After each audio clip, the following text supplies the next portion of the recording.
গত আগস্টে শেখ হাসিনা সরকারের পতনের পর আমানতকারীরা কয়েকটি ব্যাংক থেকে আমানত তুলতে ভিড় করেন। এতে তীব্রতর হয় তারল্য সংকট। সংকটে টাকা ছাপিয়ে দুর্বল ব্যাংকগুলোকে ধার দিচ্ছে বাংলাদেশ ব্যাংক। নতুন গভর্নর ডক্টর আহসান এইচ মনসুরের আমলে ৯টি ব্যাংকে প্রায় ২৯,৫০০ টাকা ধার দেওয়া হয়েছে।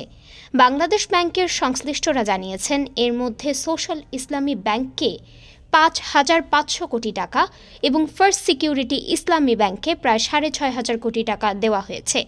টাকা ছাপিয়ে ন্যাশনাল ব্যাংকে ৫,০০০ কোটি টাকা, ইউনিয়ন ব্যাংকে ২,০০০ কোটি টাকা, বাংলাদেশ কমার্স ব্যাংকে ২০০ কোটি টাকা, আইসিবি ইসলামী ব্যাংকে ১০ কোটি টাকা, গ্লোবাল ইসলামী ব্যাংকে ২,০০০ কোটি টাকা, এক্সিম ব্যাংকে ৮,৫০০ কোটি টাকা এবং এবি ব্যাংকে ২০০ কোটি টাকা ধার দেওয়া হয়েছে। এসব ব্যাংকে টাকা ধার দেওয়া হয় জামানত ছাড়া।